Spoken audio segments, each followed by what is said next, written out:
Buenos días, ¿cómo estáis? Bienvenidos de nuevo al canal. Bienvenidos a 7 minutos de soberbia contenida. Hoy tenemos el capítulo 16 y 17 correspondiente a la segunda parte. La segunda parte es la parte que trata con la muerte del profeta. La primera era la de Cristo traicionado. La última es el desierto. Todo ese río son las hojas que se mueven. Capítulo 16. Sed monas abyectas. Cuando hubieron transgredido lo que se les había prohibido, les dijimos: sed monas abyectas. El Corán, el muro 16. El jeque Akbar y el jeque Iqbal, líderes de la rama crítica de los hermanos de la pureza, decidieron encontrarse en Asuán, en el Alto Egipto, lejos de los tumultos del Cairo y libres de cualquier mirada amenazante. El encuentro fue posible gracias a la intercesión de Aswad, el orfebre, a quien Akbar había acudido pues sabía de sus ideas políticas, aunque desconociese las implicaciones que había tenido en el asesinato del niño. El jeque Akbar, alterado y displicente, le decía al jeque Iqbal: Iqbal, tú que me recibes cuando la desgracia se ha adueñado de mí, qué triste tener que encontrarnos en estas circunstancias. Me pregunto si acaso es esta la única manera de verse dos hermanos de fe, después de un vil asesinato. Me pregunto, y eso me confunde, si la nueva ley del Islam permite y predica que sea el inocente, el zaherido, el que además de soportar la desgracia deba acudir al verdugo a presentarle sus respetos. Iqbal, jeque, ¿acaso has perdido el norte? ¿Por qué no has acudido tú, el crítico, a pedir perdón por tan bárbaro asesinato? ¿Tienes miedo o es que eres igual de asesino que tu hermano, el jeque Malik? De ser así, tu apología terrorista sería más sangrienta que la suya, más inteligente, si es que se puede ser inteligente cuando uno asesina. Tú, el gran mediador, el que nunca dio cobijo a la ley del cuchillo, ¿en qué te has convertido, además de un desgraciado mentiroso? Akbar, gritó furioso Iqbal, calla y escucha, aunque sea por un momento. Tengo el derecho de espetarte en la cara todo lo que me plazca. Más te valdría guardarte ese orgullo insultante que te provocan mis palabras y entristecerte por lo que habéis hecho. ¿Acaso te atreverás a comparar la acidez de mi boca con el cuchillo que rebanó el cuello de Husseini? Todo puede ocurrir ya en este loco país, dijo el jeque. El jeque Iqbal selló sus labios, miró fijamente al jeque Akbar, pegó un golpe de cuello seco hacia arriba y le dejó hablar. ¿Dónde están tus principios, tu honor, tu religión? ¿Dónde los has dejado? Se te ha ido de las manos. Los violentos pesan mucho más que tú, pero te aseguro que ese mismo peso de más será el que los lleve a los infiernos más profundos. Y tú... Calla ya, jeque Akbar. ¿Has venido a mi casa a insultarme, a decirme lo que debo hacer? ¿Acaso se me ocurre a mí decirte lo que tú has de hacer? No, ¿verdad? Pues respeta la santidad de este lugar que ahora pisas y escucha mi palabra. No estoy de acuerdo con lo ocurrido. Cada día el jeque Malik y yo estamos más lejos el uno del otro. Nos separa un puente construido con el odio en un lado, con el amor en el otro, con la libertad en un lado, con la ira en el otro, con la esperanza en una almena, con el puñal en medio. Un puñal que sesga, rompe, araña la carne del pueblo musulmán, y yo, cofundador de los Hermanos de la Pureza, entristezco con las muertes, maldigo mis sueños de igualdad y cargo con mi conciencia a cuestas, un peso que, enganchado a mi corazón, lo va arrastrando hacia las tinieblas. Pero dime, jeque Akbar, ¿acaso hemos conseguido algo con la piedad? No. ¿Y con las palabras? No. ¿Acaso habéis conseguido algo con las armas, con el puñal? No, contestó el jeque Akbar, interrumpiendo a Malik. Sí, tienes razón, pero el asesinato, cuando el recurso de la palabra y la moderación se agota, sirve para renovar fuerzas, pues si no, caeríamos en la total desesperanza. Imagínate por un momento toda una vida de lucha, de entrega por unos ideales más justos, sufrimientos soportados por tus amigos y hermanos, y ves que el tiempo pasa, que envejeces y que nada nuevo ocurre, y que nada ha cambiado, y tú, con el paso del tiempo, pierdes la fuerza de la juventud, el espíritu se arruga y acomoda, y te mueres en el olvido, y te entierran con palabras, y te encierran para no verte más. Pero no, querido Akbar, aunque el infierno se convierta en mi morada para el resto de mis días, te aseguro que o esto cambia y se pliegan a nuestros derechos, o me llevo a la tumba a unas cuantas almas. Igual me da que sean inocentes o culpables. El jeque Akbar, al oír estas palabras, se frotó el pecho con la mano izquierda y sentenció: débil, débil, pusilánime bastardo, eres peor que los asesinos, pero a mí no me engañas. Yo sé que tú no podrías matar un alma, yo sé que tú serías incapaz de dar fin a la vida de un niño, porque tú no tienes la fuerza de la sinrazón, tú eres un normal, de esos que plagan la tierra con plegarias santas, con la verborrea del medianero, y es por eso que hablas así, porque siempre has deseado ser un atrevido, un valiente como el jeque Malik, y te bombardea la cabeza el mismo pesar, que se repite y repite en un eco que te pregunta ¿por qué? ¿Por qué? Iqbal, ¿por qué no elegiste el camino de la fuerza y no el de la palabra? Y ese pesar te ahoga y te obliga a hablar así como lo haces, como un normal. Y padeces sus enfermedades, sus anhelos, porque vosotros los normales no sois sino héroes ni villanos, vosotros sois la cosa media, ni blanco ni negro, y aunque el dolor de la muerte de Hussaini me llene de ira, te digo, siempre es mejor encontrarse un hombre como Malik que un cochambroso como tú, pusilánime, normal. Dime, contestó el jeque Iqbal, preñado de ira y rencor, dime a qué has venido, si es que has venido a algo más que a ultrajarme. Sí, te diré. Pues habla, deseo acabar con esto rápidamente. Tu lengua maldice mi persona y mi casa, no te quiero ver más. Necio, me demuestras que estaba en lo cierto. Eres un pobre hombre. Sal de mi casa ahora mismo. Prorrumpió enojadísimo el jeque Iqbal. De inmediato, será un placer, pues la casa del ladrón es la cueva. Pero antes escucharás mis palabras. Mientras el jeque Iqbal se dirigía hacia la puerta, indicándole el camino de salida al jeque Akbar, este seguía hablando. Quiero que sepas que conozco al asesino de Walid. Y aún más, sé quién le ofreció cobijo, sé quién le sirvió de guía, conozco sus nombres, el niño lo vio todo. Lo que ese niño vio ha puesto en peligro a nuestra hermandad. Sabía demasiado, sí, y ahora la tierra cubre su tez, y yo me he convertido en su heraldo. ¿Y quién son los supuestos asesinos? Si es que se puede saber, dijo el jeque Iqbal, sosteniendo la puerta con la mano. ¿Quieres que te los confirme? No, es mera curiosidad. Sí, supongo que los terroristas siempre han sido curiosos. Cretino, sal de mi casa, dijo el jeque Iqbal. Es Makram, el hijo de Ansari Muhammad, el militar. Él fue el asesino y actuó con la protección del imán Rahman.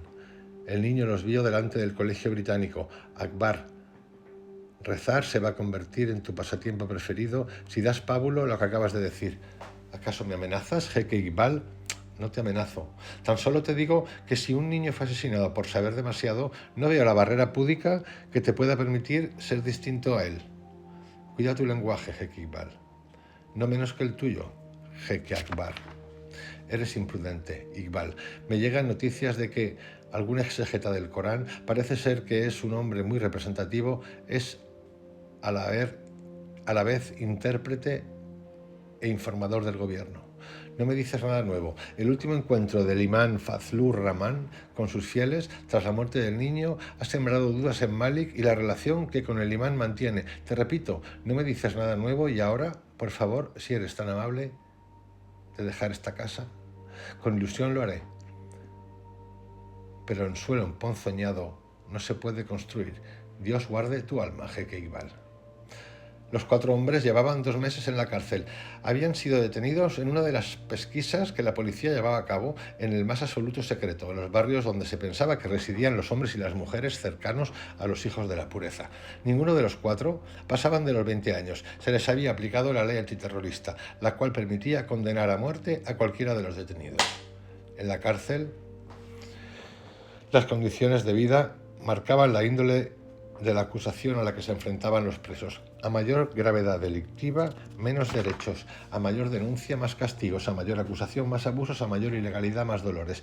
El calibre del delito era algo que dictaba la propia policía. El que uno fuera catalogado en el archivo de la comisaría como terrorista o revolucionario o simple ladrón dependía más de la necesidad que tuviese el gobierno de buscar culpables, pues los verdaderos terroristas eran difíciles de localizar, que del verdadero delito cometido. Así, podía encontrarse uno que entre los detenidos como delincuentes comunes hubiese terroristas y entre los detenidos como terroristas hubiese delincuentes habituales o inocentes que por el mero hecho de defender públicamente sus opiniones políticas se habían convertido en potenciales enemigos de lo que el gobierno llamaba Estado de Derecho. La total impunidad legal que reinaba en el país servía de manera eficiente a los intereses de los que gobernaban. Tras el tan conocido rapto electoral, las clases dominantes sabían que la mayoría no residía en los que gobernaban, sino en los que ellos mismos se negaban a legalizar.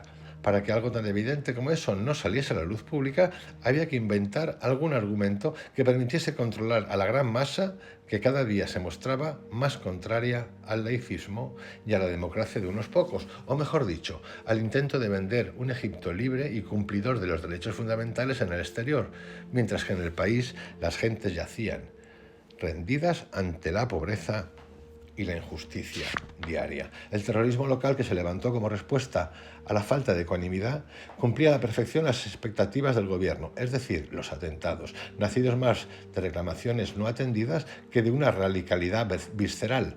Mandaban un mensaje claro y contundente. Era este: o nos concedéis nuestro derecho de representatividad o os tendréis que enfrentar a situaciones críticas que en nada beneficiarán a la imagen de Egipto. El gobierno de la nación, en lugar de interpretar esto como un derecho constitucional de réplica, lo tomó como una amenaza institucional. En un principio, los asesinatos, en cuanto a la cuantía se refiere, no eran tan numerosos. Algunos analistas, que luego fueron silenciados, alegaban que si se comparaban el número de muertos y el de acciones violentas en Egipto con casos como los de Irlanda y España, los números se disparaban a favor de estos últimos y además añadían, nadie magnificaba ni por supuesto convertían esos países europeos en baluartes del terrorismo internacional. Por el contrario, se vendían como países atractivos para el turismo. El gobierno egipcio magnificó y dio pábulo informativo a los atentados. La idea era mantenerse en el poder como fuese, incluso a riesgo de perder ingresos en divisas procedentes del turismo. ¿Quién podía dejar pasar una oportunidad como aquella en la que la amenaza del terrorismo permitiría a un gobierno ilegítimo controlar a una mayoría nunca reconocida?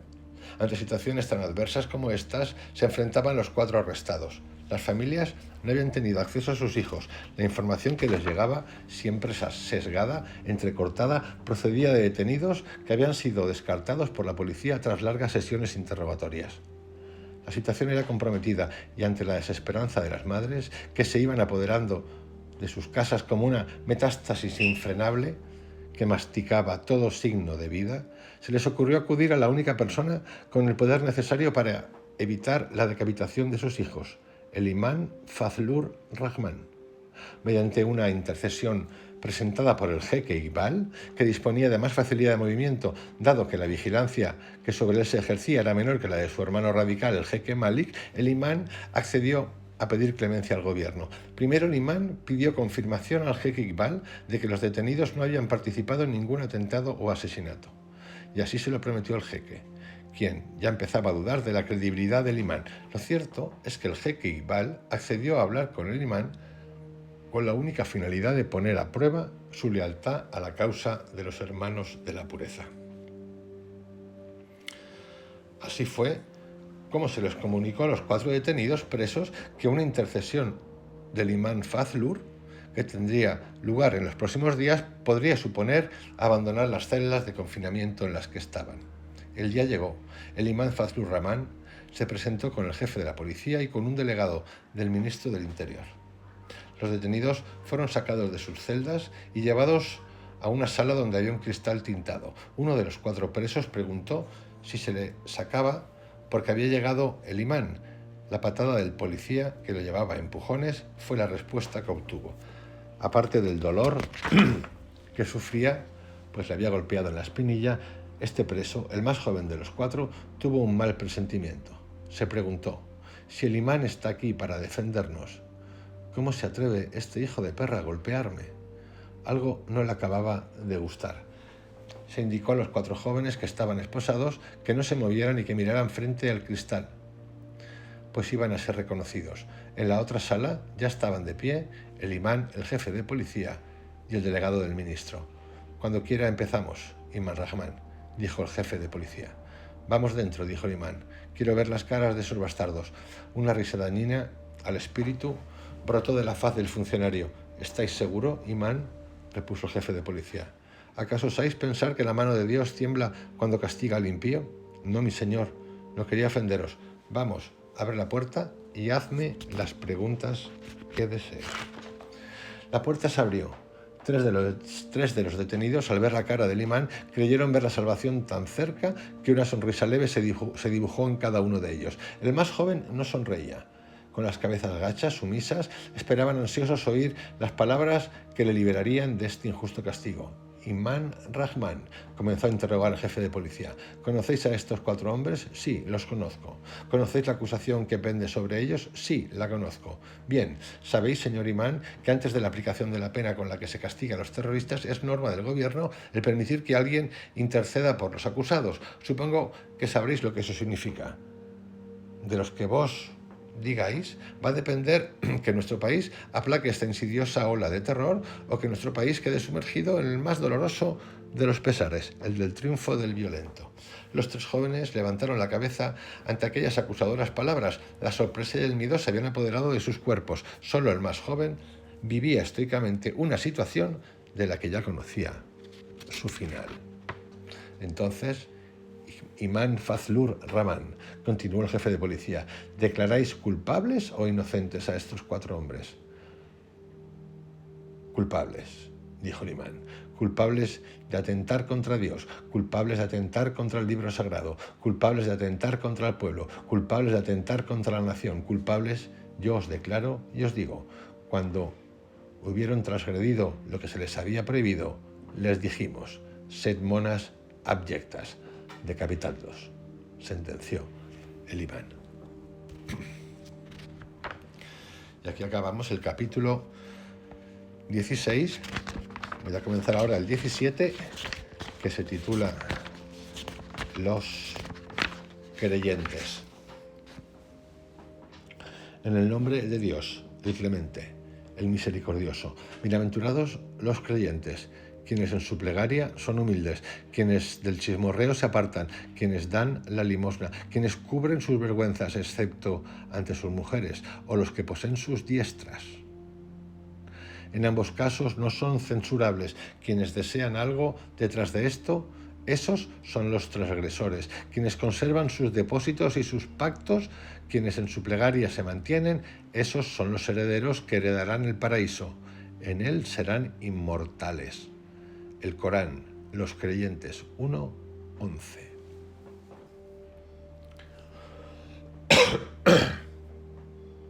El jeque Iqbal y el jeque Malik, aunque distanciados en cuanto a los métodos a aplicar en la lucha por los derechos del pueblo islámico, conservaban todavía, y sobre todo debido a la admiración manifiesta que el jeque Iqbal tenía por el jeque Malik, una estrecha relación. Las últimas palabras que Iqbal tuvo con Akbar hablaban de un acercamiento del primero a posturas más beligerantes, aunque en realidad lo que ocurría era que el jeque crítico se había visto envuelto en una elección que ponía a prueba sus verdaderos sentimientos de justicia enfrentados a los sentimientos de admiración y adoración que sentía por el jeque Malik.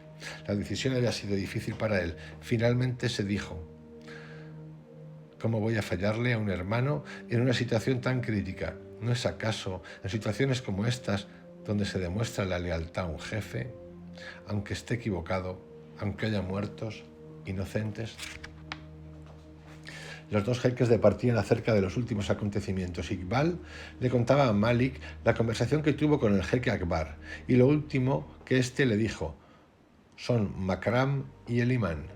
Malik escuchaba atento, sin perder detalle de lo que iba contando su hermano de fe. En esto estaban cuando llamaron a la puerta. Jeque Malik es de Yait, dijo uno de los vigilantes. ¿Y qué quiere que se atreva a interrumpir nuestro encuentro? No lo sé, jeque, se niega a hablar. Dice que es urgente. Más le vale a ese bastardo que traiga algo de interés escondido en su lengua o se la cortaré con mis propias manos. Dile que pase. Dajait pasó. Vio que el jeque no estaba solo y preguntó con la mirada. El jeque Malik le dijo: habla sin miedo. Dajait sudaba, temblaba y no sabía cómo empezar. Abría la boca y las palabras no salían, balbuceaba y tartamudeaba, hasta que el jeque Malik, con un grito, lo calmó.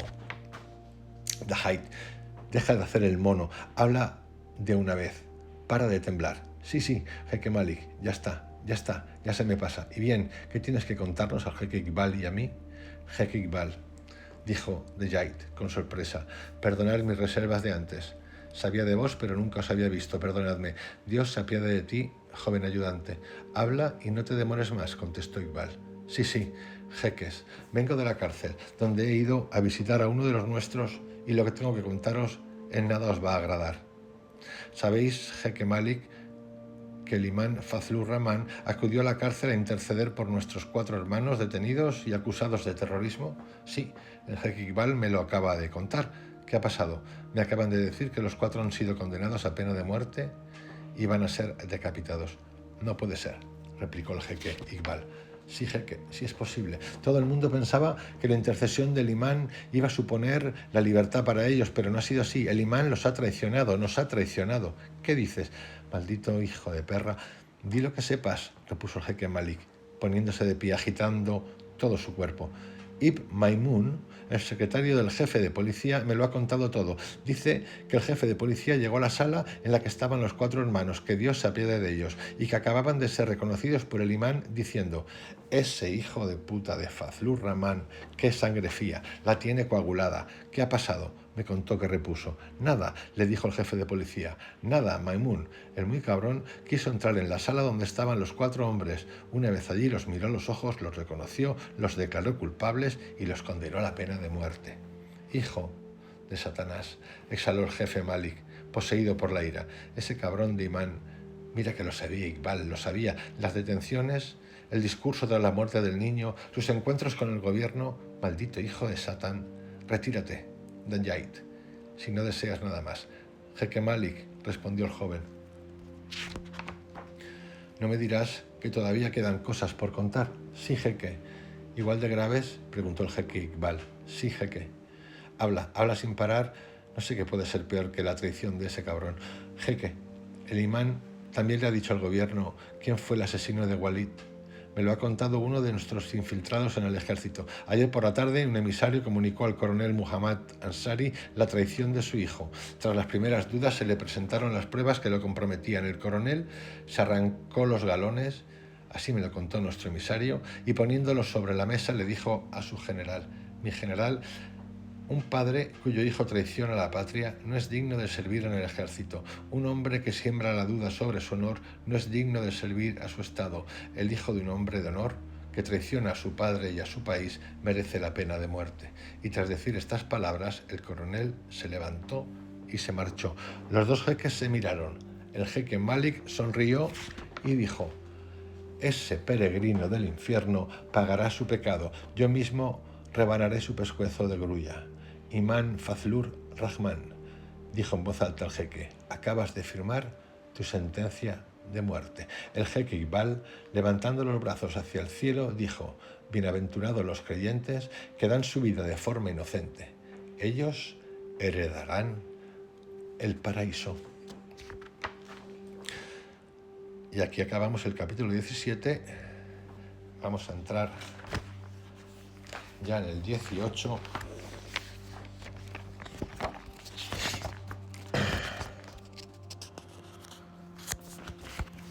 Que es el último capítulo de la parte segunda, muerte del profeta.